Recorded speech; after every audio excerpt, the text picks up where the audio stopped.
Welcome to another episode of Conversations with Community Leaders.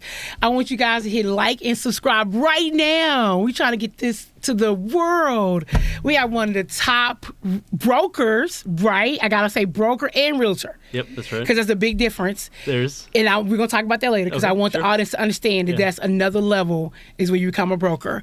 So, and it's so funny. Like, I mentioned you. Oh, I'm sorry. I didn't say your name. Daniel Tagle. Tagle. Yeah, you got it. Tagle. No, you're good.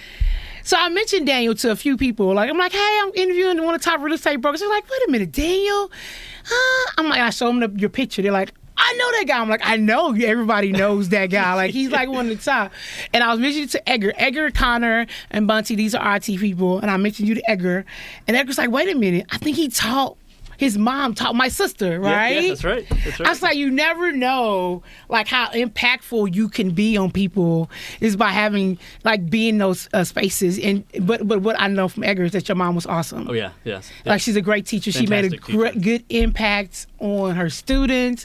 So I know. And when I started this podcast, like, Daniel was always, I got to tell them the backstory, right? We got to tell them the backstory. Tell them. So we do... Daniel and I train together. We have a private training session. It's like a small group. And it just so happened we got into the small group. It finagled its way into the small group. We had this crazy trainer. His name is Corey. He's not from here. I probably should give his whole name because my students will start researching and find out my training session. But so we do small group. Daniel trains during a week on different days than I do. But I train with Daniel on Saturday. So it's a small group. It's a few professionals. Y'all pretty much professional. Yeah. I think that's really good because you need a place to release. Like, I'm not professor. You're not a realtor. We just trying to make it through the workout. Yeah. Hardest thing we'll do all day. Oh my God. Yeah. Like all week, like that workout. Like our trainer he has mastered the art of personal training. I would have to say that. Yeah. Dials it in, really. Yeah, like probably one of the best, probably is the best trainer. I probably shouldn't say that to him, but he is the best trainer I've ever had in my life. Yeah, I agree with that. Like, and I've lived in several states, and I've told him I've lived in several states, but he is a good, because what he does, he looks at our body and see what we need, and he'll adjust the workout to what our body's needs are. Knows how far we can push. Yeah. You know, he knows how to work out tweaks and all the fun stuff. Like, he mixes a lot of functional training and the science and then the nutrition and yeah. So he does it all. I agree. And so with Daniel, he always partners me with Daniel. As you can see, I mean, I got a good physique, you know. But Daniel's on a whole nother level when you work out. And I'm like, damn, I'm with Daniel. Because, like, Daniel's, like, hitting it. Like, he's like, I want to get this done. Most I can do. We got 15 seconds. We're going to do 5 slams. I'm like, Daniel. That was like Saturday, wasn't it? Yeah, I'm like, you can go first. Hey, but you did it. I did it. You did it. But I had to. That's why Corey makes me mad, because he know if I'm with you, I have to keep up with you. Yeah. And so I try to keep up with Daniel. I try to keep up with the younger people. And it's interesting. We're talking about working out. I know this is an educational thing, but, like, I was talking to some first-generation students. So before we start our year, we always meet. It's volunteer. The faculty staff can meet with first-gen or first incoming freshman students. And they're asking me, like, what would you change? What would you work on? What would you do better? I'm like, this is probably going to come out left field, but my body, like, and I didn't realize how important my body was to my mind, that body and soul, and, like, keeping my mind and soul together and having a place to release and work out. I never thought I'd be the person to say, and my friends could contest, oh, I missed my workout, I'm so mad. Like, I've missed my workout for the last few days because we've been so busy on MCC's campus, and I just feel off. So I'm going to go do a 2-hour workout today to get myself back into that routine. And I'm like, I never thought I would say that, but I love that place to release, let free. I'm not anybody. I'm just trying to make it through the workout. Yeah, that's and right. Daniel runs. Like, how many miles would you do? Like, I mean, I have a minimum of 20 a week with my workouts, and then I have... I'm sorry. I mean, but I'm... IT with... I'm averaging about 25 a week, but he does. And it's interesting because I like to strength train too, and so I do that 6 times a week. So I really have to fit my nutrition in, and I eat a lot, and you might not be able to tell, but I have to, or my body won't be able to sustain it. I'll feel tired, lethargic, sluggish, and so So that's where Corey comes in and helps me dial in my nutrition and all that fun stuff. So enough protein. I've been doing the protein bars. I'm not getting enough protein. I already know that. I haven't eaten today, so I already know my body. And I'm dehydrated. I feel I'm like, dang. But I know these things because I'm like, oh, my body's very aware. Like, we have water, we have this. Like, so let's get into it. Yeah, let's do it. I bet we already into it. Yeah. I guess this is what it's going to be like this day. I mean, Big Day has been through a lot. Like, we train, but I feel like in our training, I've seen him grow as a father. Yeah. And I love that about you. Yeah. Like, I see you become a better man. Yeah. Hopefully you see me become a better wife. For sure. partner. But we've been like the death, like we both experienced death. Like my mom passed, then your grandfather passed. We don't talk about like his legacy and what they did for you. And we had to work through it. And sometimes you just don't want to come, and that workout was a way for us to grieve. And like I can tell when everybody's kind of emotional. Can you tell some of those Saturdays? Yeah. Like it's like not a lot of talking. Yeah. It's just like we just go. Kind of like straight face. Serious. Straight face. I'm like, all business. All business. I'm like, oh, we all going through it today. We just gonna make it through the workout. Or even if like one or two of us are going through it, the vibe kind of spreads. It does. And then everybody just knows you got to get in and get it done. And we don't talk about emotions, and I like that too, because I'm like, because you don't want to. Sometimes when you're grieving, you just don't want to talk, because nothing you could say can bring my mom back. Nothing. Like nothing, and like sometimes, and like those memories would hit me when I'm lifting the weights. So I'm like, I just need to take a break. I just walk out the room. Like nothing you can say. Like nothing I can say to bring your grandfather back. Yeah. Because he was a light. Like he was the man to you. Like nothing. You know, I heard this quote the other day. It said that for the people that are gone, I think we talked about this. Yes, we did. For the people that are gone, you can best remember them by being the best that they were. Yes. You know, and so I try to carry that with me now, you know, looking at it from a standpoint of I had him for, 86 years. Yeah. You know. Yeah. Which he had dementia, so 80 of those years were fantastic. Right. You know. Yeah. And the last 4 or 5 years, 6 years, I had to readjust and how to learn how to be around him and what to do and how to care for him and how to do this. Our whole family did. So, and I think we adjusted well, but it was an adjustment period because he goes from that person that you lean on, that I would go to. Right. And, and now I feel like that person where, my sisters will call me like, hey, this is going down. What do we do? Yeah. And so it's kind of a team effort, though. So. Yeah, it is. Because, my mom had dementia, too. Yeah, so I remember us just talking about, like, how do we even navigate those waters. Like nobody teaches you how to, like I never was taught how to be a caregiver for the woman that cared for me. Well, and for us, like, you get into, like, Granddad had a lot of assets, so there were holes there that I saw that we should have been on sooner. But when you're in it and you're emotionally vested, you think that person is infallible. You think they're they hung the moon. You think they hung the moon, so you're like, he's all right, he's good. Yeah. And then you're like, one day when it really hit me, I was coming home and back to his house. I was coming home just to see what they were up to, and I see him walking outside. I said, "Hey, Grandpa, where are you going?" And he says, "Oh, yeah, I'm going to Fort Benning." I said, "Well, why are you going there?" And he's like, "Well, they called me. The Russians are in Cuba and the missiles and the things." He was in the Army, and I said, "Oh, okay." I said, "So this is when it really clicked for me. I had learned to live when and where he was living at the moment." Right. Instead of saying, no, you need to remember this. No, you're this. No, we're here. No, that's not happening. Right. So I said, we're going. I said, you're going? I said, you know what? They called me too. I said, so have you eaten? Right. And he says, no, man. I said, well, that's a long way. We better eat something. And I said, let's go. That's good. I said, let's go to Cubs Drive-In. That's have you been good. there? No, I've Place never. Is so good. Okay. I said, let's go to Cubs Drive-In. We'll get some quick breakfast, and I'll take it. He goes, man, you'll take me? I said, yeah, I'm headed there anyway. They called me too, so we can go get out there. By the time we got to Cubs, by the time we ate. It was different, right? Yeah. It changed.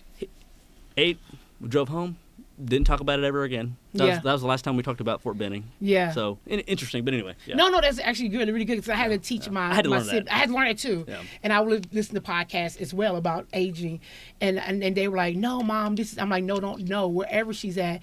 And sometimes she would be, I remember this one time, she was a caregiver for a lot of people. So her thing was babies. So she was like, I have all these babies I have to take care of. And it was like 96 babies. It was like this crazy number of kids. So I'm like, Mom, yeah. So you want me to change the diapers? What do you want me to do? Like, what can I do? So I kind of had to meet her there. So what are some of the lessons that you learned from your grandfather? So, he was very simplistic. I mean, And unbeknownst to me as I'm growing up, now that I look back, he taught me a lot of complicated things simply. Okay. So like for example, I worked in an antique shop with Okay. him. He owned an antique shop. He didn't finish school. Okay. But he was a city depot manager. I mean, not an illustrious job, but very accomplished for someone that didn't get past 7th grade. And so I guess standards were different when you were younger. Yeah. And so at his age, when he retired from the city, pension and all that fun stuff, he had took woodcrafting in school. That was one of the last classes, I guess, that he had taken. Okay. And woodcrafting and specifically refinishing antiques. Oh. So through my formative years, so my dad passed when I was 15, and so and my parents were divorced, which my mom's fantastic. My dad kind of was there, but started a new family and all that fun stuff. So we started getting closer as I started getting older. But anyway, so my granddad was the ever constant, and so when I had worked at the shop with him, he always, I never realized what he was doing, but he'd always employ people that were, I don't want to say less fortunate, but they just lost their path in life, whether they were a homeless guy or a guy that was always in the streets. He'd give him a couple hours of work, always doing that stuff. But it let me interact with all types of people. So I go from, going to Riker and interacting with teenagers, right, teachers, educated people. Then I'd meet my granddad's city friends, right, and kind of more accomplished people and politicians, because he'd help run campaigns too. Right. And then I'd go to talking to these types of people. Right? That's awesome. And so the interesting thing was, like, he taught me to be relational, but also goal oriented. Like, for example, we'd go deliver furniture. Okay. And one time, this lady comes in. She wants us to deliver this stuff. We go deliver it, and she has us take this other piece of furniture back. So we take it back, and he refinishes it. You couldn't even tell that it was damaged, ever. So her husband, she owned some storage unit company on LaSalle. Okay. And very nice lady. I can't remember her name for the life of me, but she told her husband, "Hey, go pick this up." Takes a flatbed trailer, picks the thing. We usually deliver for a specific reason. Because you don't want anybody to mess it up. Right. Yeah, I'm with you. But she was adamant on having it that day. We couldn't get it out till the next day. So she said, "I'm missing my husband." Send a husband. Next thing I know, we hear this crash on the road, and it's this beautiful buffet, mahogany, totally refinished. He didn't tie it down? I don't know what he did. Well, whatever he did, he didn't do it like we did, and it was on the floor, busted up in pieces. So the lady calls and says, and she sounds romantic. I said, "Grandpa," I said, "Miss So-and-so's calling. We need to." She said her husband called her, and he's gonna bring this thing back, and he's coming right back right now. So we're already out there. He's already out there looking at it and all that fun stuff. And the guy says to my granddad, "Do you want to save a man's life?" Because, I mean, this lady was a collector, so she had been looking for this piece apparently, or whatever. And so we finished it for her, or he did all the refinishing work. I did like the taking the doors out, the simple stuff. I didn't do anything complicated. And so I was talking to the lady, and I said, "Hey, my granddad's out there taking a look at it. He'll call you back." And so the guy says, "Do you want to save a man's life?" And so through that interaction, I kind of learned some senses on how to be with people, and be a calming presence. He was always confident, not to the level of cocky, but to the just assured. He was good with himself, and I didn't realize how important that was going through life. Even now, at 37, I see how ever important it is to be who you are, and don't try to alter that too much. I mean, be malleable with how you get there, but don't let people or situations change you, because that's where, if I try to be Felicia, like, for example, in my business, I tried to, I saw someone, they were doing some cool stuff, and I tried to be like them a little bit. It didn't work for me. Right. And that was about 12 or 13 years ago, and it wasn't authentic, right? It wasn't authentic. Yeah. It wasn't me. And it's almost like people can smell it. Yeah. And so he just taught me to be authentic and be okay with myself. Good. I was dating this one girl. Oh, I love Daniel Tagle's story. Okay, I'm listening. Yeah. I was dating this one girl. I was a teenager, and I mean, I was 18 in high school, and one day my granddad, I was because we'd lived with him, because my mom was teaching all that stuff, and we'd lived with him, and me and my mom and my grandma had just passed and everything, and so she says, "Oh, hey," he says to the young lady, he says, "Hey, it looks like you guys are going out to have fun, whatever." It was prom. It was junior prom, I think. senior prom, and the young lady says, yeah, I mean, everything is going to be great or something like that. And she says, but, he's just a little short. And then my granddad said, well, you can find another date if he's too short for you. I mean, so he was one of the kindest people you'd ever meet. I like that. But he also knew how to bring out the stop or the stopgap when he thought it was necessary. Yeah. And so I feel like, well, I'm a lot more polished and career oriented than he probably was. Yeah. In a sense, younger. He was a lot more attack. Yeah. When it called for it, I'm a little more subdued, and so it was interesting because I looked at that and I'm like, I mean, again, he was validating like, hey, he's fine. Right. Like if you don't like that's on you, And so she's a sweet girl, But, yeah, of course. But I think it's just what happens when you're young, right? And so that was kind of interesting. Another story that I thought was fun. He calls me, and I'm probably 3 or 4 years into my business. He calls me and says, hey, this lady was selling me a house for $7,000. Okay. And back then, even then, that was cheap. I mean, that was... Yeah, it's not too bad. That was probably too cheap for that house. And I said, Grandpa, I said, okay, well, let me have Sandra look. It's my escrow officer, a good friend of mine. We've been working together since I started, and she moved to Austin, and we've been working together. And trust the lady. And I said, hey, let me have Sandra look into it. So I said, just do a quick title search, tell me about this property. And so she pulls up some judgments and some child support stuff. And my granddad says, and I wasn't doing it fast enough for him because when he sees the deal, he wants to strike. And I said, well, hold on. Let me look into this. Because you said judgment and child support. Yeah. So I'm like, So this is pre all that. He's trying to rush me. And I said, hold on, Sandra's looking into it. Let me look into it. And so he's got all this, it's got all this stuff on it. And I'm looking at it, and I said, Sandra, you can call him if you want. I said, but he's trying to rush me on it, and he wants to do the deal. And I said, I'm going to tell him, hey, we need to slow down on this.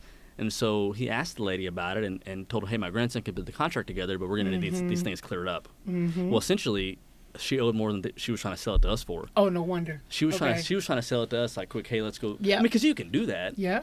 I can go deed over a property to you, but you don't know if anybody owes anything on it. All the things that the general public may not always think about, and most people do. Most people are pretty smart, but in this scenario, it just was so cheap. It sounded good. Even I was like, too good to be true. I'm like, too good to be true. I'll go half on you, but too good to be true. Tell her to give me a day and we'll figure this out. Okay. And so he's all rushing me and stuff. And then once I got back with the news, in the most calmest, coolest voice ever, he goes, oh, well, that's why I sent you to school. You figured it out. He goes, I'll go talk to her and see if we can figure this out. And if not, we'll just walk away. Okay. I'm like, okay, fantastic. So he went from, rushing me to like, hey, you know what?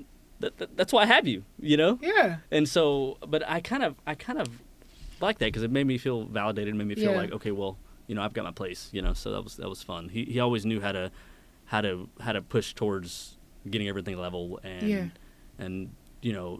seeing if things were right for us, Yeah. But he always had to mess with me, so that was of course. Yeah. And so you talk about your grandfather a lot, but let's talk about your grandmother because I know she had a big influence on you too as well. She did. So to her, I hung the moon. I don't know why. So you was like her favorite grandson. Right. Okay. Well, I'm the only grandson.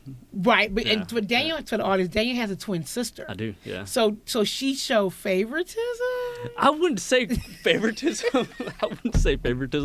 I'd say like maybe if Daniel wanted to go somewhere, we'd go. Oh, because Daniel wanted to go. Right. Oh, Or okay. if everybody's doing something and hey, you know what? Leave the boy alone. Let him do what he's gonna do. Kind of deal. So it was. There were some perks to be the only grandson. Yeah. So did your sister ever kind of saw the difference? I think they did. I have 3 sisters. Oh, okay. So yeah. So they. Oh yeah. They I think they still give me a little hard time about it. Like I don't like cheese, so my mom will when she makes lasagna, half the cheese will be she'll make it with half cheese and the other half with no cheese. Now, who do you think the other half's for? That's a whole half of lasagna. Right. But why would you just one person though? Like why would you do a whole? I don't know. Anyway, but so. Well, that's funny. Yeah. Okay, grandmother. Let's learn from grandmother. What did she teach you? So, she definitely had more of a temper than my granddad. I mean, my granddad was calm the whole way through, but when he got to the end of it, it was the end of it for him. Okay. But my grandmother had a temper, but she's a smart woman. She went to Baylor, went to school later in life. Okay. Granddad would cut yards. Okay. After his city job. Oh, wow. To put her through Baylor. That's awesome. And so some of the cool things that I learned from her, just even today. What was her major at Baylor? She was a teacher, Spanish teacher, bilingual. Oh. And so that's where your mom gets it from. Yeah. Gotcha. Yeah. And so my grandmother, even with my mother, like, I'll have people tell me, hey, I knew your mom, I knew your grandmother. Right. Oh, Miss Gouveia, how's she doing before she passed out? How's she doing? Whatever. And so, and oh man, your grandma was so strict, but you know what? She was a good teacher. She really cared. And that's the kind of thing I noticed about her. I mean, she might have went to anger hard, but she loved hard. She went to anger hard. Yeah. She loved hard. So that was, I think, the coolest thing. And when she passed, I think my mom found like thousands of dollars here, thousands. I mean, she was just one of those that she was great at saving money, and she was always nest egg and stuff, and always saving, and she loved it. That's why my granddad did the antique thing. She loved antiques. I think it was more for her. They loved each other so much. That's awesome. Like you hardly saw them argue. Yeah. They'd always support each other, and this is the thing that I loved about them, and what I learned from her. Like, my granddad would always fill her gas tank. Like, I love that. And when she wanted something, she goes, "Georgie, come pick this up." Aw. And she's not a very she wasn't a very sentimental person, not like that, And so then I heard the story about how my granddad stole her from the dance hall, and then they got married. I know. I'm like, Grandma, what the? And so I'm like, tell me this story, and she's all getting blush. I've never seen her blush, and all this stuff. So that was fun. But he would always be there for her, and she'd always be there for him, and they'd always he built the house she wanted, everything, he let her design it, and beautiful That's home, awesome. Still in the family. And like she'd pick up a bunch of furniture from the antique auctions. She loved that stuff. She loved to. It's almost like she liked gambling, but without the gambling. Right. And so she said, I want that, and like it's like I want that. It's coming home. It's coming home. It's right. not like right. And he would find any means to get it for her. Right. And so we'd go, and she was like, "Well, Georgie, I have these few things you need to pick up, and you might want to bring Daniel, and you might want to bring the truck." And yeah. And so I'm like, "All right, we're gonna pick up a lot of stuff." A lot of stuff. And so we'd pick this stuff up, and he'd do it with a smile on his face. Never complain. Like he never saw her, and okay. he'd tell me, "Come on, let's go. We got something to do today." Yeah. And most of the time it was on Sundays. We'd be going to God bless. Little towns outside of Temple that always had these little auction halls, and we'd go there. And so just seeing the interaction between them was nice, and that's something that I'd want for my son, Yeah. But he was he almost got he was very fiery, but he's one of the kindest people you'd ever meet. Like I know, like he had a bunch of rental properties, and people that obviously were good, and that he had good rapport and relationship with. Man, I mean, I can remember taking gifts to kids. I can remember giving people leeway on rent because they were, they'd hit a hard patch, but they'd been good for 5 years. Well, let's give back a little bit, That's good. And so they were both very much like that. And so I think they're always out for, helping, and seeing people grow and get educated. It's almost not unheard of, but it's just with the rise of social media, like that interaction, it's like you don't get it as much anymore. Right. You know what I mean? Yeah. But like they were so interpersonal connection. They were so interpersonal with so many people, and with us, and with. I mean, I really attribute a lot of my skill sets today, at least foundational, to them and my mother, because they took the time and all that fun stuff. So I know, even with me, like I don't just want to get to know my coworkers and the people I'm interacting with. Like I want to know what they love. Yeah. Like I want to know what makes them happy. So now I know who they are. And it's funny you were saying about the gas story, and my friends get on me about the gas story. Yeah. So my husband Vaughn. So I know Vaughn, yeah. Yeah, you know Vaughn. We worked out too. So Vaughn pumps my gas. Like Vaughn, I would call Vaughn, and like I need gas in my car. He's like, meet me at the gas station and I'll pump it for you. Yeah. And some guys, we've had this conversation like, oh, that's crazy. But I was like, no, it's something about pumping my gas for me. Yeah. Like when I bought my car, I hadn't pumped the gas, and like I was out of town with my sister. Like so, and Vaughn wasn't able to pump it because we were out of town. But it was like months. I didn't even know what a gas tank was. I'm like, I don't even know. Yeah. I didn't even know how to. That was pump my grandma. That was my grandma. I'm like, where's the gas tank on this car? And I tell my family and the young ladies in my family this.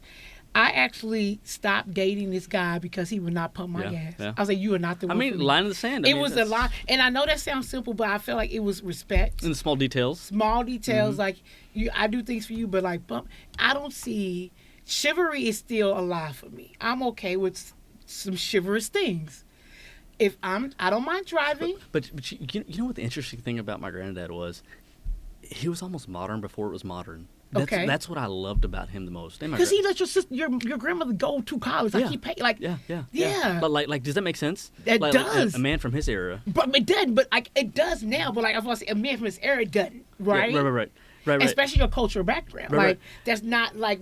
Yes. But you know what the craziest thing was? He was a very masculine person. Yeah. But he was also very empathetic and very understanding. You know, like something happened to me at school one time, and he's like, "Hey, you know what? Things happen. It's all right. You know, you failed the test. You failed the test. You did this, whatever. But just shore it up. Don't let it happen again. Yeah. You know, like own up to it and do better next time. You know, stuff like that. Versus like uber chastising me or like coming at me hard. You know, he also taught me little things. Like he taught me how to dress. Yeah, you dress nice. Oh, I appreciate that. Thank you. As you lost weight, I see you dressing nicer as you lose weight. He has these tailored suits, people. I'm like, okay, Daniel. I don't wear those very often because it's obviously Texas and it's they're really nice. I can really tell it's tailored. I'm like, that's a nice suit. Yeah. I kind of have a little bit of a problem with those things because I like them a lot. You know? They are nice. Yeah. And but he taught me how to dress, taught me how to match, taught me all these things, the little things that like your dad should teach you. My dad passed, obviously. Right. But and then some. But you think about this. I had a man that was teaching me stuff, but he was 30, 40 years older than my dad would have been. Right. Does that make sense? Yeah, because he's your granddad. And so I feel like that's where I get a lot of my patience, my calmness, the strike. Yeah. Like knowing when to press the gas, when to take off, whether it be work, whether it be working out, whether it be anything. Yeah. I think it's a difference when you've been raised by older people, especially from like the early part of the baby boomers. Yeah. Like my mom was like that, so it's a different when you're raised with a different type of person. Interesting. Yeah, and one other thing that always stuck with me with him, he had we'd be at the shop, and he goes, we see somebody, he'd wave at them, go shake their hand. We went to breakfast and lunch all the time. My mom and my grandma used to give me a hard time all the time. My sister, because, you just go there so you can take, Daniel can go have fun at y'all's best friend time or something. Or because we'd always go to the breakfast spot and always go to or like Thanksgiving morning, we'd go to our breakfast spot. We still go there, That's awesome. And so, even though we're coming home to eat turkey and stuff, but it's just something we did. It's just something we did, And, but he had, where was I going with that? Yes. He also told me, like, he'd wave people, shake their hands, and all that fun stuff. It never cost anything, right? To say hi or wave at somebody or shake their hand or go up and just converse with them a little bit. Yeah. You never know. You just never know the impact you could have or they could have on you, vice versa. Whatever. And so I take that a lot with me, even today. It's interesting because if you would talk to anybody in my life. Or like, for example, we'd be at an event and, be there with the family. It'd take me 20 minutes to get out of there. I know. I'm like, everybody knows Daniel. I'm like, or even a work event. All the agents will be like, hey, when we go with you, it's fantastic. But you just gotta talk to everybody, don't you? Yeah, I mean, I kind of. But you got to. It's okay. I kind of do. I think it's okay. I kind of do. And it's the relationship building thing. I think that, he was helping me with client relations stuff before I knew it when it came down to working at the shop. Because I'd always have to deliver stuff to people. Okay. Yes, Miss Dunner, here's this. And my granddad, here's the things that my granddad told me to give you. And do you have any questions? Thank you so much. That's good. Be careful with the deliveries. Show up here. This is what you're delivering. Just little details that help me in what I do today. Yeah, and even as I think about you as a broker in a real chain, we had conversations, and I remember one conversation we had, and he was like, Felicia, I can do anything, but it's about relationships. I build relationships. Yeah. And I'm like, that changed my even thought pattern about you, who you were as a person. Yeah. I'm like, oh, he's not out just to make money and be multimillionaire. His goal is to make sure he build relationships with people in community. So one of my big things is, and our current owner, mentor, taught me this one, and I've never heard it better. I talk to people for a living, and I sell some real estate in between. Gotcha. You talk to people for a living. Yep. And you teach them. You teach them in between. Yep. In between. I teach mean, you little government. It's what it is. Yeah. I mean, but they have to. I mean, you have to be passionate about something. You have to be. You have to have. Now, of course, like I feel like I can maybe filter into what you do or what they do. I'm not passionate about it, so I wouldn't be that good at it. Right. But I could get by. Right. You know, but you know, find what you're passionate about, but focus on the people, do the right things, good things will happen. And it's kind of like if you do enough positive action towards something, you know, it'll stick. Yeah. You know, I mean, it's no different than consistency, going to the gym, or that book you're reading, and you want to get to the last chapter and figure out what happened. Yeah. And you know, the processes and what's to learn about all that stuff. But anyway, I will get to some of that stuff later. It's fine. Like even with my students, and like I see them in community all the time, and my husband and son's like, oh, another student, we got to stop. I'm like, I got to stop. Yeah. And I'm like, what's going on in your life? And I'm trying to see, making sure that they're on the path of getting what their goals are for themselves. And like, and when they see me, they kind of laugh and chuckle because they already know what I'm going to ask. And like, Ms. Glad, I need to work on this. I need to do this. I'm like, sure. Like last night we had one girl, she fought me. Like we had arguments in class. And I told her, I'm like, you're your own worst enemy because you're so smart. Yeah. And you just don't want to do work. So she finally graduated. Yeah. Took a few years, but she got it. Yeah. One girl, same thing. I'm like, I was so happy to see them finish. Like I saw them in the beginning, now I see them at the end, and they've accomplished that goal. They're moving on. All right, but yeah, I'm with you. Let's move on. Let's go to broker. Sure. I want to talk to you, but I want you to explain to the audience because I actually talked to a student today that want to do real estate. Yeah. And so tell our students, what is a broker and the difference in a broker and a realtor? So, I mean, a realtor, you can obviously, there's a difference between a real estate agent and a realtor. Okay. So a real estate agent is just having your license through the state of Texas. Okay. A realtor, you're a part of the National Association of Realtors. Okay. You adhere by a code of ethics. Okay. So I'm not saying an agent is not as good. Got They could be as good, but we adhere by a code of ethics and standards. Ooh. And so, I mean, it's a couple pages long. It's got some heavy stuff in there. And essentially, you're an advocate for your client, the public, and you know, it's really based on taking care of the consumer, which will turn into a client. So a broker has the ability to have agents, but you can't be a realtor without being an agent. So you got to have your license. And then you got to become a member of this. So a broker can have agents under them, can hold escrow accounts. You know, essentially start a company from scratch and manage these people. I mean, but that also comes with great responsibility. See, everybody, you know, my agents will be like, oh, yeah, this is our broker. We work with him or for him. Some of them that don't know the lingo quite yet, most of mine have learned, like, they actually don't work for me. They still work for themselves. They're independent contractors. Right. But in reality, being our managing broker partner at our Waco office, I actually work for them. Yeah. Because when they call me, I have to answer. Yeah. When they have an issue, I have to help them. You know, that's what makes you the broker. You know, like so it's a very servant leader type position. Servant leader. And I've taken go back to my granddad. He taught me that. I mean, if I, you know, in helping others, I'll get to my objectives too, and help them well too. Be good at it. So it's interesting because, you know, I've heard so many people tell me why they want to get in the business.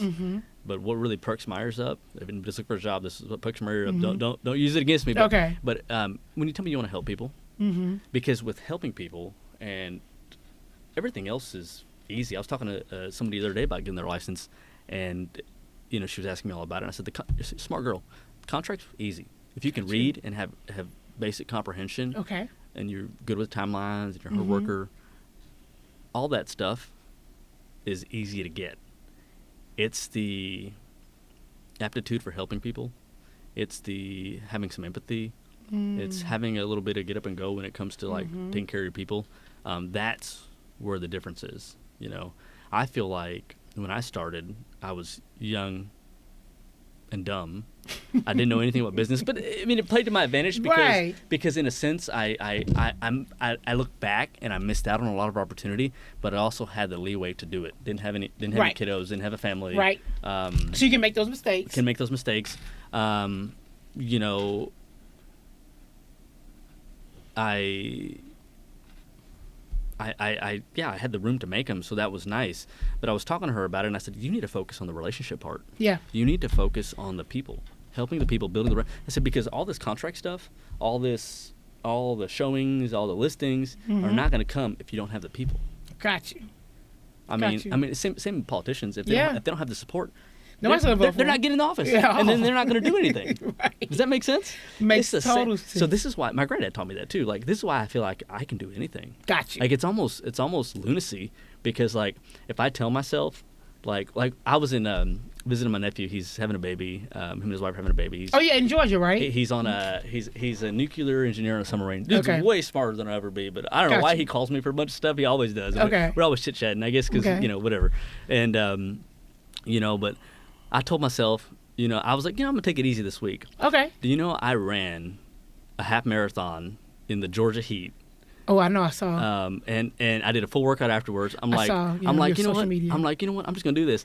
And it's just because I wanted to. I know. Because I thought I could. You made me feel hard. So lazy that weekend. I'm like, Daniel, I must tell my audience. Oh, you gotta tell. Yeah. So Daniel delayed his flight so he could come work out with us. I sure did. And it was it was his birthday weekend, right? It was my birthday, yes. And so our trainer Corey, you know what he does? If it's your birthday, say, Felicia's, what are you, 38 years old? Yeah, 38. You're 38? No, I'm not at all. I'm 45, but anyway. No. So say you're 38 years old. So I was, let's use me. I'm 37. So we had to do 37 of everything. And so it had to all correlate around 37. It had to. It was almost a 2-hour, I don't know if y'all realized. It was 2 hours. It was almost a 2-hour workout. No, it was a 2-hour. And we had 37 tire flips at the end. 37 tire flips, 37 burpees. And so we had to do different sets of these. We had to do sets of these. 37. And it was sets. Yes. And then we had to do a 0.37 mile run in between multiple times. Yes. And it was just and it was in all the heat, all the fun. I was so mad at Daniel. I was like, why would you stay? Yeah. Why won't you just go on your vacation? We don't need this. Like And you know what I told her? I said, I care about you guys. I love you guys. I want you guys to be I want you guys to get it in with me, I'm like, no. And so it was funny because I saw her a little bit after that, and we were talking about it with a friend of mine. And she was like, "Are you crazy?" I'm like, Yeah, I guess I don't know. I was not ready for that workout. Like, normally I get myself ready the night for work, but that workout was so intense. Like, by the time remember the 37 tire flips? Yeah. I was so mad. I flipped the tire into the wall so Daniel couldn't get it out that little corner. It was like the corner of the wall. It's like this big ass tire. So I flipped it to the wall. He couldn't get it out. So you had to jump over and maneuver. I was just doing crazy stuff at this point to make it hard. But you know what? You did it. I did it. I was so tired. I literally went home and just slept the whole evening. Like, I couldn't do anything else. I was done. I made my flight by 2 minutes. I hauled to Austin. I was running through the airport. I seriously, it was all your fault. But you know what? We should have never done that workout. But you know what? We should have never done that workout. I was smiling the whole way through. It's like it fuels me. Like, I know we got it in. It does. I know we got it in. That was. Anyway, that was fun. Yeah, that was a good story. Let's go to McClenny County. Like, I'm asking you this question about. So you're a broker and you travel around McClenny County all the time. So you notice area. You know the people, all types of people. What is one of the biggest issues that we face in our community? I would say income levels really, really have not gone up a ton. Okay. Over the last decade. Because when I started, they were around 35,000, and now they might have gone up 10,000, but with inflation and with what things cost, it's just not for that to be the median income. So that's what gives Waco a hard time, and we are transitioning from a rental to a more of a buying type area. So that's been nice, but so that's one of the big things. I think it's the education pieces. I think in Waco's trajectory, we're at a growth spot to where we've been growing, but it's just not going to go back to what it was, right? Where you can get super cheap properties and all that stuff. So, but what you have is a lot of industry moving here. Like we're relocation certified, so we have big contracts with. I don't know if you're familiar with these companies, Cardis, Navy Fed. They help essentially move people for big companies. Very familiar with Navy Fed. Fortune 500. So or past military. So we're a big military retiree town because we got a VA here. There's like Vaughn works at Fort Hood. Yep. So I mean, there's so many of those jobs, military contract jobs. So a lot of those guys are past military, and they'll go contract. So they'll take advantage of their Navy Fed benefits. Got you. And so we've got a lot of that stuff. So we're in a real pole position to grow with SpaceX, with Amazon. L3 was bought out by Harris a couple of years ago. That's a multi-billion-dollar company. That military contracts out the wazoo. One of my friends, we sold his house here. And he moved to North Dakota, but he was teaching people to fly drones from TSDC. I don't know if you know you did. Oh yeah. So I mean, so if you see a Reaper in the sky, it's it's somebody's. There's contracts for us to get taught or for them to teach people how to do that. Our military. So it's kind of interesting how much industry we've got here. There's just so much growth, and so I think with that trajectory, that'll help out with the income levels. There'll be more jobs. And I see that. Like I'm glad you brought that up because I do see the growth, especially with industry, but I feel like it's still a disconnect with community and like how do we get our community out of that impoverished? And we look at poverty levels with the public schools and how many kids are on free and reduced lunch. Yeah. So pretty much all Waco is Title I funding. Do you know? I'm gonna plug in the Waco Association of Realtors here. Let's go. So I'm obviously a part because I'm a realtor. Right. Obviously. But I was chairman back in 2019. Yep. One of the proudest things I think we've done is everybody thinks we just help people buy and sell. So this is my realtor plug on the consumer based side, if that makes sense, not the transactional side like the sales side. Our purpose is to help advocate for private property rights. Okay. Does that make? Have you ever heard it that way? No. So, for example, there was Prop 1 that came out, I think, in 2015, 2016. So the Texas legislature happens every 2 years, right? So in one of those years, I think it was 2016, the legislature tried to wrap into law that if Felicia buys a house from Daniel, we're both going to be taxed. Like, did you pay a tax when you bought this water? Yes. They were going to do something similar. So on average, it would have been $3,000 for you and $3,000 for me. For you, I'm with you. Right. So it'd be an extra $6,000. So thus making home ownership less affordable. Right. So Texas Realtors, we have a pretty much a political action. Liaison, That's good. a sect. That's part of your fees, right? Yeah, exactly. Yeah. And so, but a lot of people don't know this. We are the largest trade association. Oh yeah, I do know. It's in my textbook actually. In the state of Texas, and we're the only self-funded. Yes. All our members self-fund, and we've got the strongest pack. Yeah. And so when we go to the Capitol, they listen, and our lobbyists are great, and we got a couple great attorneys up there. Anyway, so we can be heard, and so we help combat things like that. Okay. For example, the landfill. I don't know if you're familiar with that. I'm very familiar with the landfill. And so out in Hewitt, right? Yeah. Yes. Yeah. That area off 84, that started coming up, and Waco said they'd never do that again. Right. And of course, I'm all for it's something that's need based. You need that. I was in leadership. I think I was vice chair at that moment. But we had helped head up a issues mobilization. It was called Issues Mobilization, which if something's going on in the community, and I want the public to know this part too. If something's going on in the community, contact your realtor. They can contact their association. If you think it's going to hurt private property rights at a big level, Texas Realtors can help combat that. So essentially, we submitted our application to Texas Realtors. They funded a marketing campaign, an investigatory campaign to help combat this. Okay. This landfill, because that corridor is the highest tax base. It is I think in the county, a few counties wide. Yeah. At least to Austin through Dallas, I think. Oh yeah. And so essentially, what that means is so many homes being built there. There's a lot of progress in those areas. Yeah. And the interesting thing was, so we had set up a lot of meetings with public officials. Yeah. And so most of them would meet with us, and it's great.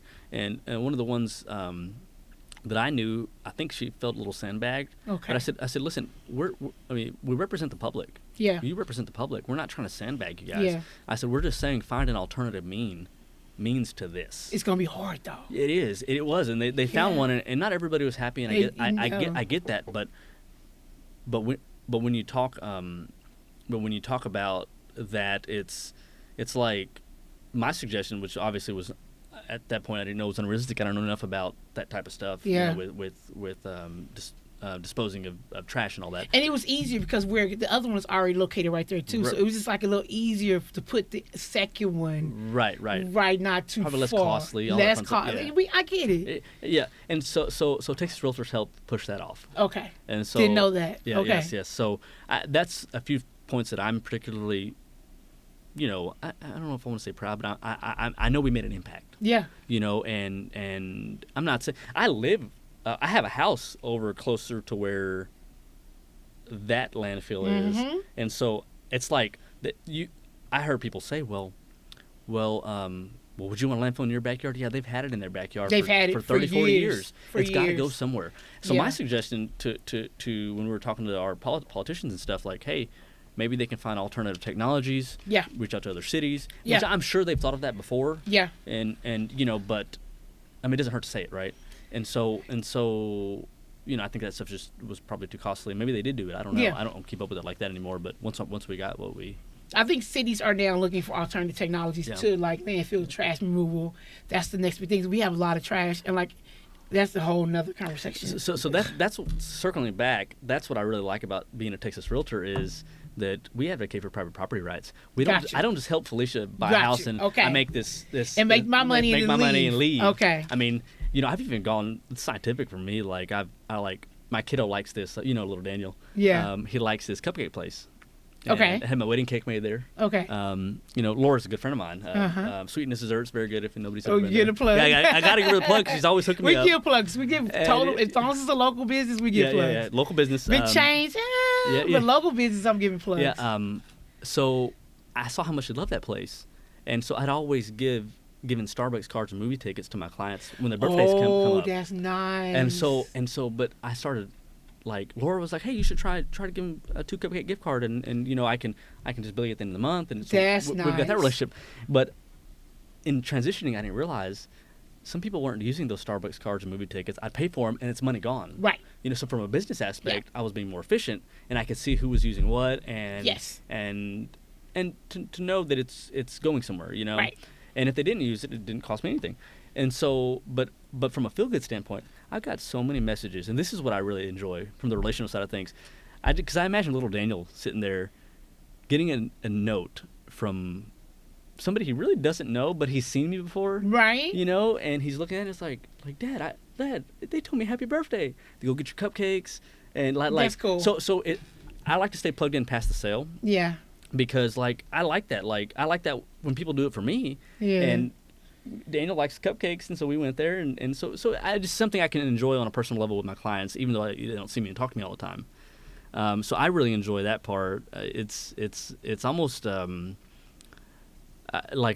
get notes every now and then or text messages. Oh, Gracie said thank you for the cupcakes. That's awesome. Or I talked to somebody yesterday, and a grown dude that said, hey man, thanks for sending me those cupcake cards.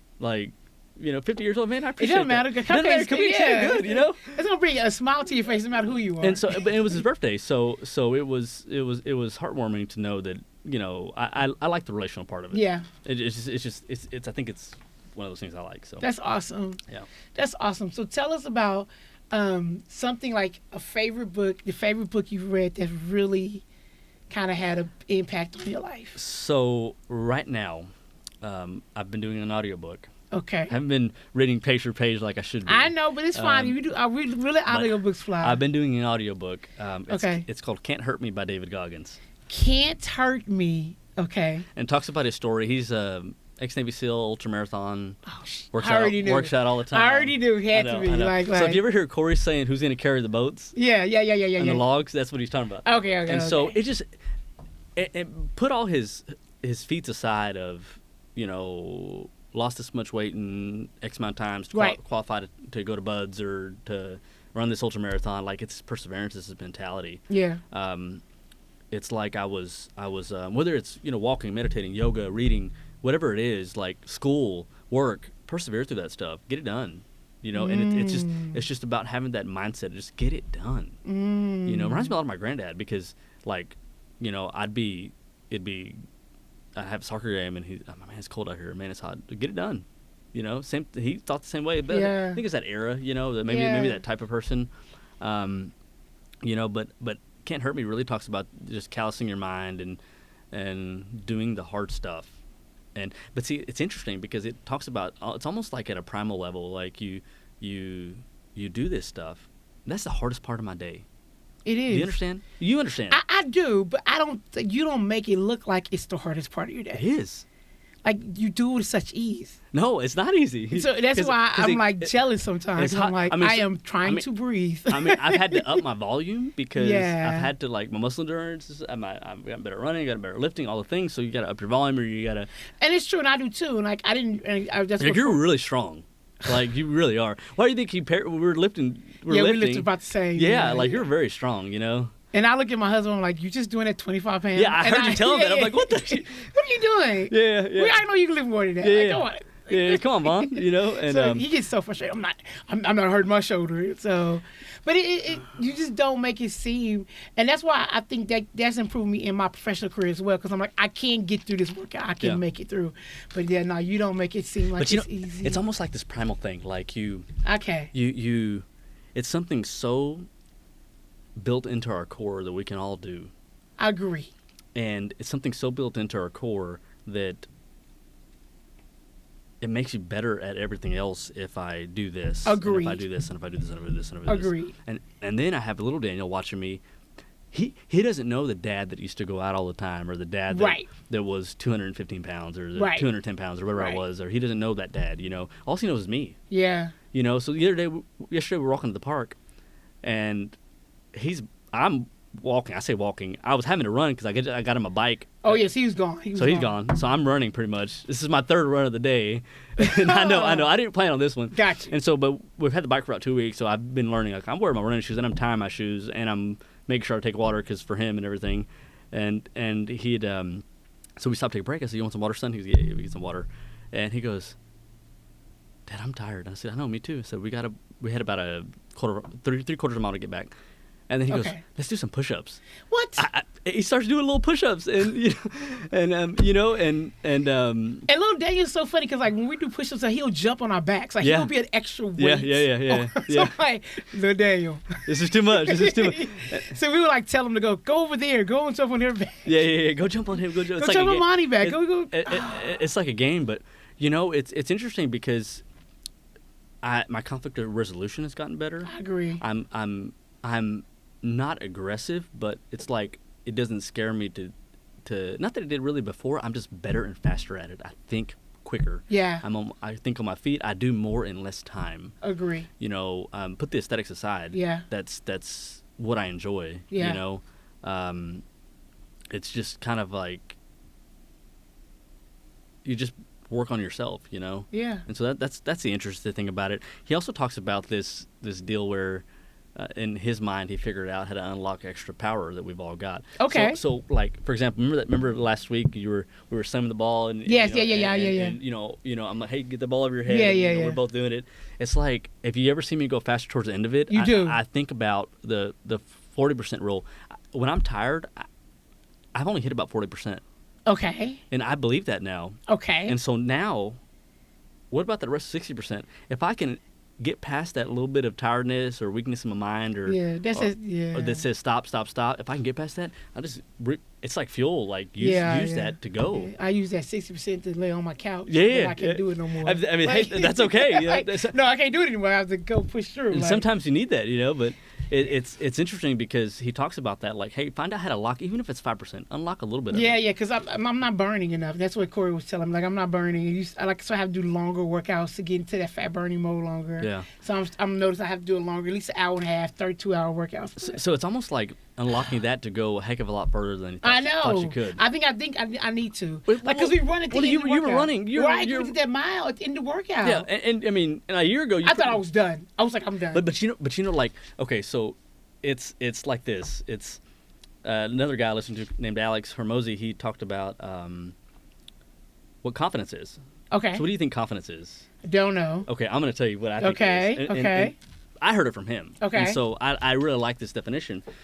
Confidence is a stack of undeniable proof that you are who you say you are. Okay. And so everybody thinks like confidence is given at birth, or like I wake up and I'm confident. No, not at all. Not at all. It's actually, don't be fooled. Like it's not that. It's whether it's the work, the repetition, the working on your craft, working on yourself. Okay. Confidence is built by little stacks. I agree. Okay, so I'm going to use you as an example. I see you walking. Yep. Every now and then down the trail, down the river trail. Yeah. So you're stacking yourself up. Yeah. Getting a little better, Yeah. walking a little more, and it's becoming easier probably. We had especially running too. Especially in the heat. Yeah. So you're throwing some running in there. So it's not. You can be an extrovert and not be confident. Understand right. that? Totally. Right. Yes. So people associate, like, they'll say to me, "Oh, that looks easy for you." Well, it's really not. I just do it. Right. I mean, but I've also done this enough. Right. Like if you ever ask Mighty or my agents, I like things a certain way. I already know that. I mean, like it's even down to in my templates. Like I have, certain things for certain appointments, and I'll have certain things that need to be certain orders, and they're already in order. All you gotta do is click. One time it was out of order, and I said, "Mighty, this is not in order." And she was like, "Well, how about switch it?" I said, "No, you don't understand this. If I were to go on that appointment and I'm presenting to you and we're talking about business and stuff, like it could throw me off because you get good at the craft and you get good at the small. It's the small details, And so that's one thing that I really take with me. The preparation, like it makes me confident. So since we on her, can tell everybody her full name, your assistant. Oh, Maricela Camargo. Yes. She's fantastic. We have to do a shout out. She's fantastic. I call her Money. Yeah. That's what we call her. You call her Money. I'm like, Money, come on. Because, she helps you make your money. Yeah. She keeps you. Yeah. She's there. Okay, leadership, we talk about money. So leadership philosophy. Tell me about that. You talked a little about earlier how you really work for your agents. Yes. And your realtors, like you kind of work, they need you, you're there in that relationship. So that's one of the things that I really feel like we talked about earlier. We talk to people for a living and we sell some stuff in between. So don't forget about the people. Yeah. Whether it's Mighty telling you or Brittany or whoever at the office, I'll always make time to help someone figure something out. I could be super late to my next thing. I could be. Yes. That is a thing. But, yeah, it's a thing. But I'm gonna make time to help you figure this out. I'm gonna, make this work. And also the other thing is, I have a real big feel on just taking care of people. Like, if I help you by helping others, I get what I want. Do the right things, do good things. Yeah. And you will get to your goals as well. Got you. And so I think, my philosophy revolves around the servant leader type. I mean, because you can't, and then being fact based, you can't lose. Yeah. I mean, like it's crazy because I go into things and I might, lose an appointment here and there, but I go in thinking I'm getting everything. Everything you want. Everything I want. There we go. Everything I want. It's just what it is. Yeah. And I do this. I'm going to tell you this thing I do with my agents. Okay. And so they know what it is. I just spoke at this other event not too long ago. And I did it to the crowd. Okay. And have I told you this before? No, you have not. Okay, this is fun. Okay. So I'll tell the crowd. Okay, everybody, think of the top professional in your industry. Oh wow. Who would that be for you? Oh wow. Who would that be for you? Okay.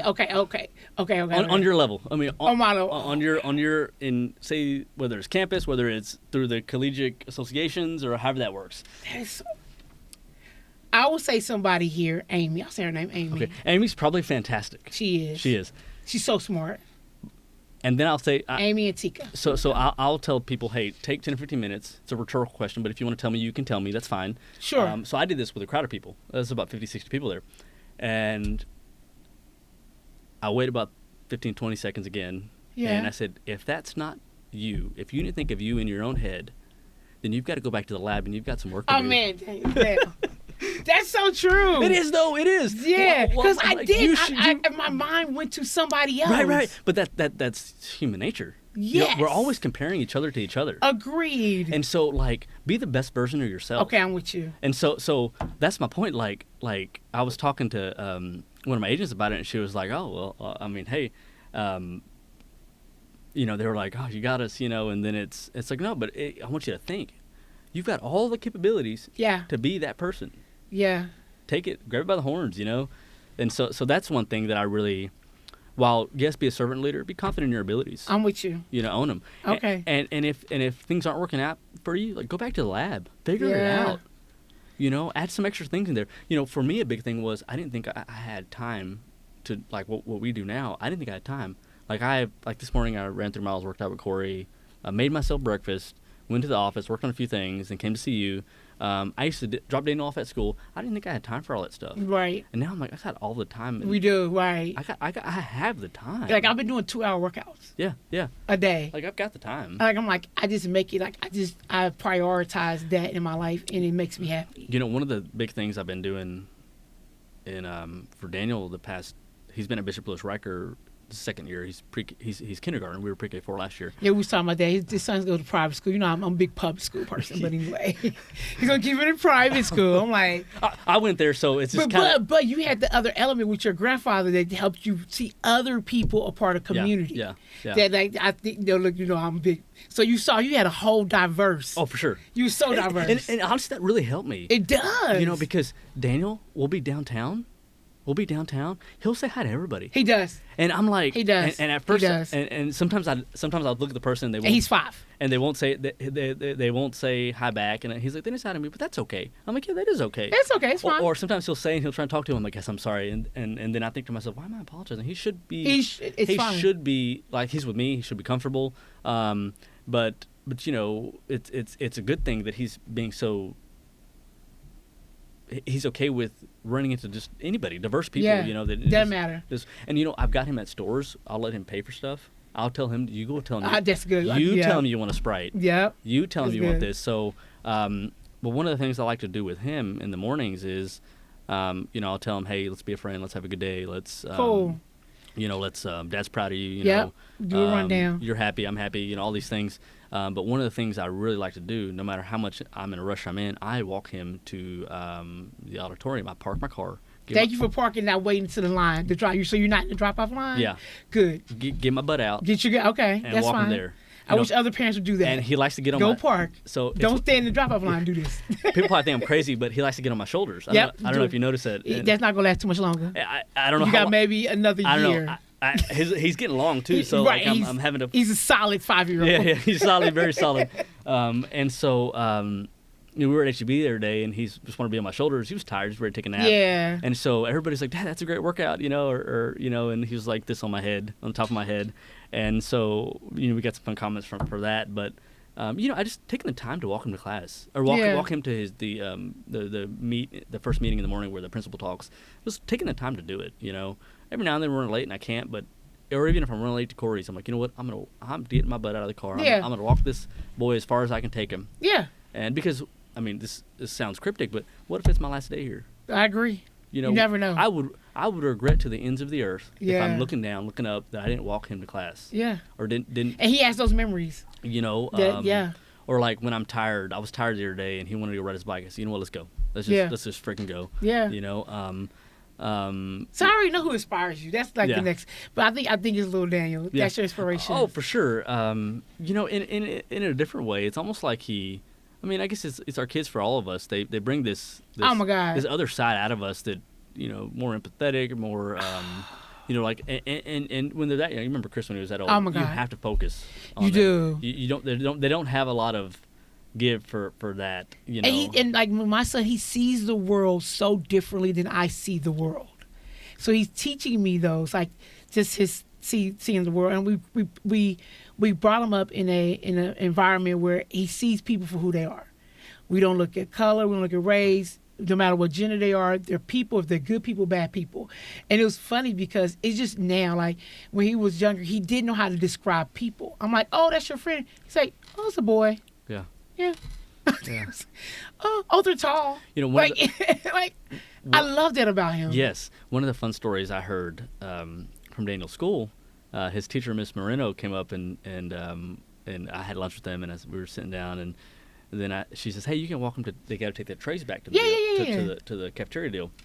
Take the trays back, and the lady's washing dishes looks out, And Daniel says, "Hola, ¿cómo estás?" Oh, so he speaks to them. He's saying hi, and then yeah. he says hi to the other ladies that are making the food. Yeah. And they told me, "You're his dad?"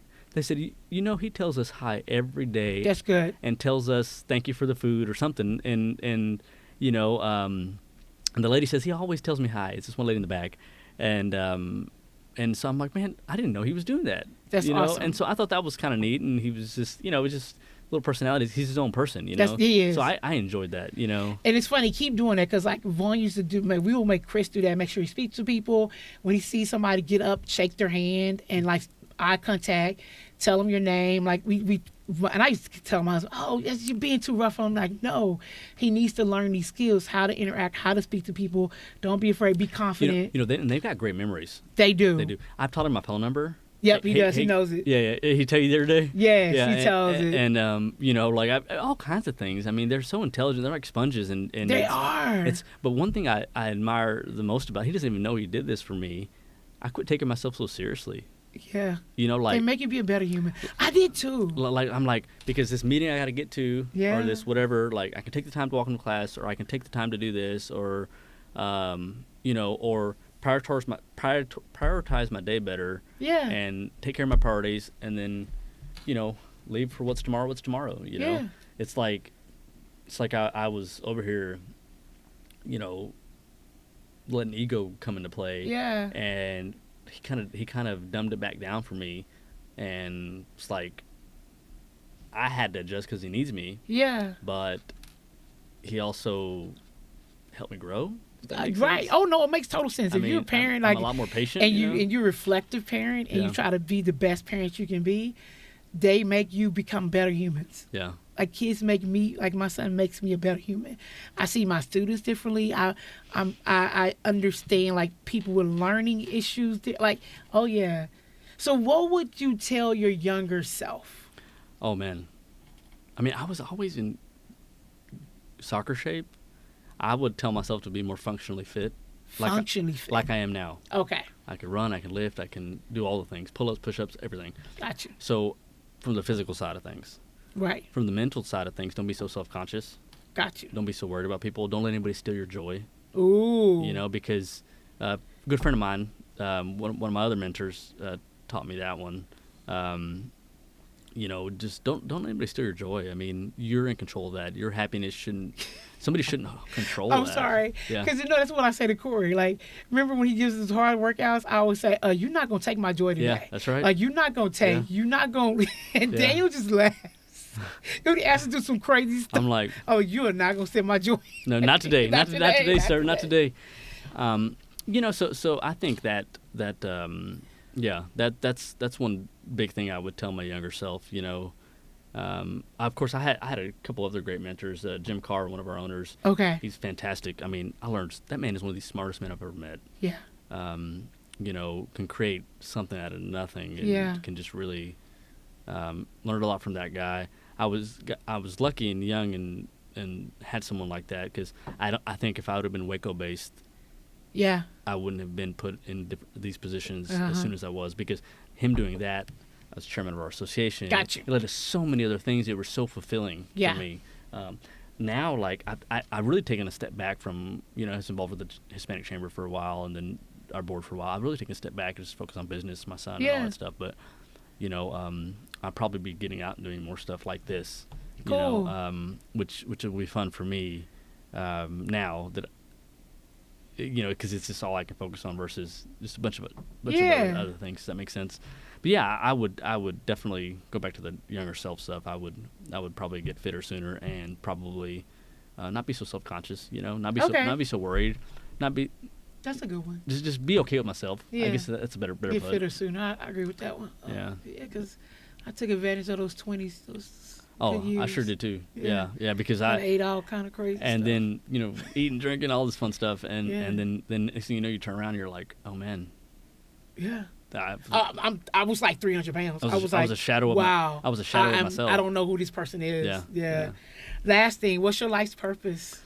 Oh man. Part of me still wants to conquer everything that I feel like I should. Okay.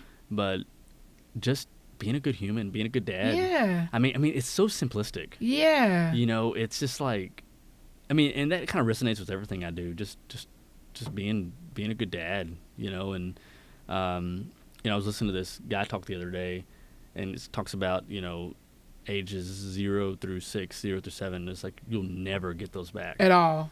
You know, and I've taken full advantage of my job that's malleable. Yes. You know, as far as schedule. Yes. I'm at every school thing. Yeah. I'm almost overdrive. They probably don't think I work. Right. You know. Right. Because like I can.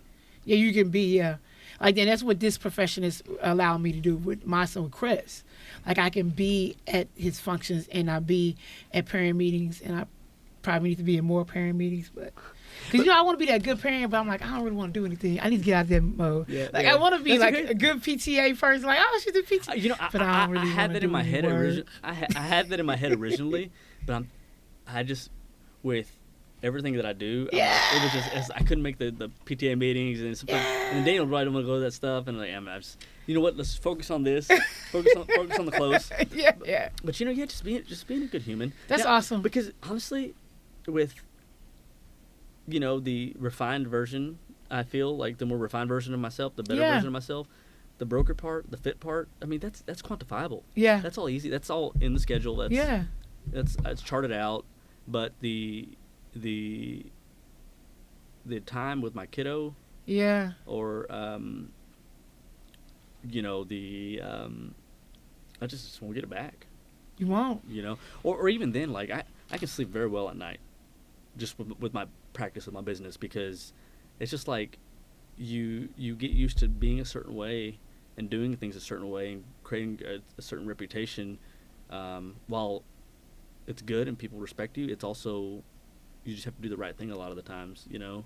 You know, and when the right thing isn't feasible, like, you got to pull out of the deal, or you have to tell people, hey, I'd rather let you down now than later. Right. This is not feasible. Right. You know? Okay. You know, but it's interesting that it just takes you to different places, you know, in your life, and with